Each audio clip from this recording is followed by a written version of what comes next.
राजकुमारी और चांद। किसी राज्य में एक राजा राज्य किया करता था।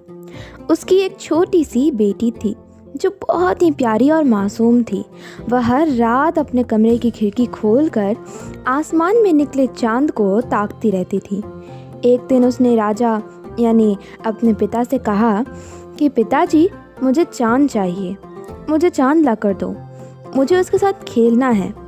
राजकुमारी की ये बात सुनकर राजा हैरान हो गए और उसे समझाने की कोशिश करी कि यह मुमकिन नहीं है, लेकिन राजकुमारी ने तो चांद पाने की जिद पकड़ ली थी। चांद न मिलने की स्थिति में वह ना कुछ खाती ना कुछ पीती, बस पूरी रात चांद को खिड़की पर बैठकर देखती रहती। इस कारण धीरे धीरे राजकुमारी की तबीयत बिगड़ने लगी और वह काफ़ी बीमार हो गई। राजकुमारी की ये हालत राजा से न देखी गई और उसने अपने मंत्रियों और दरबारियों को राजकुमारी के लिए चांद लाने का आदेश दिया। राजा का यह आदेश सुनकर सभी मंत्री और दरबारी हैरत में पड़ गए। उन्होंने राजा से कहा, महाराज, चांद को लाना मुमकिन नहीं, यह हम भी जानते हैं और आप भी। ऐसे में हम चांद को राजकुमारी के लिए कैसे ला सकते हैं? मंत्रियों और दरबारियों की यह बात सुनकर राजा अपने राज्य में ऐलान करवा देते हैं कि राजकुमारी के लिए जो भी चांद लेकर आएगा उसे खूब सारा धन इनाम में दिया जाएगा।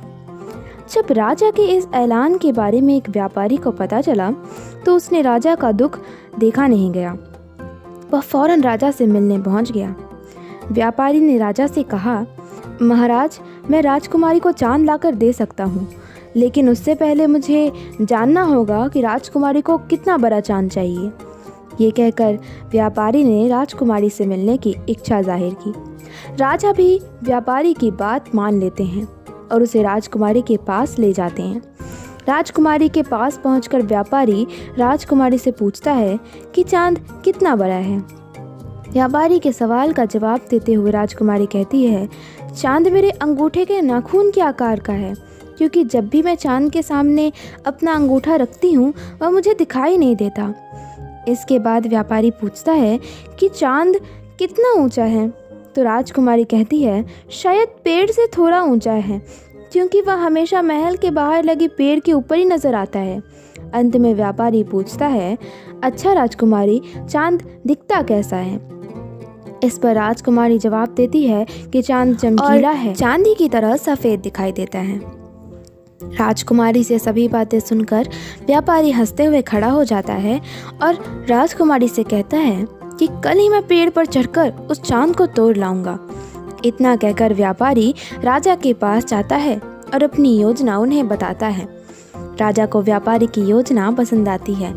अगले ही दिन व्यापारी एक चांदी का छोटा सा चांद बनवाकर राजकुमारी के लिए ले आता है।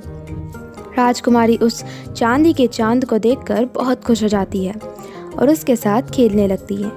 राजकुमारी को खुश देखकर राजा भी बहुत प्रसन्न होते हैं, मगर अब उसे इस बात की चिंता होती है कि रात को जब राजकुमारी आसमान में चांद को देखेगी तो उसे समझ में आ जाएगा कि यह वो नहीं है।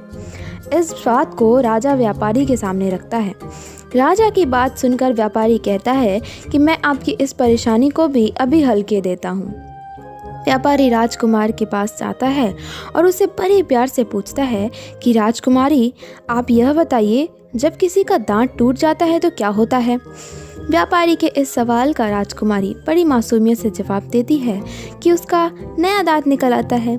तब हंसकर व्यापारी पूछता है, अच्छा ये बताइए कि क्या आपको पता है कि जब कोई चांद तोड़ लेता है तो क्या होता है? इस पर राजकुमारी कहती है, हाँ, वहाँ दूसरा चांद उगाता है। राजकुमारी का ये जवाब सुनकर व्यापारी कहता है कि अरे वाह, राजकुमारी को तो सब कुछ पता है। इतना कहते ही व्यापारी कमरे की खिड़कियां खोल देता है और कहता है कि आइए फिर आज हम नए उगे चांद को देखते हैं। आसमान में चांद को देखकर राजकुमारी कहती है कि मेरे पास जो चांद है वह नए चांद से ज़्यादा खूबसूरत है, और अपने चांद के साथ खेलने में जुट जाती है। ये सब देखकर राजा बहुत ही खुश होता है और व्यापारी को बहुत सारा धन इनाम में देता है। इस कहानी से हमें ये सीख मिलती है कि कभी कभी बड़ी मुश्किल को हल करने के लिए छोटा सा उपाय भी काफ़ी होता है।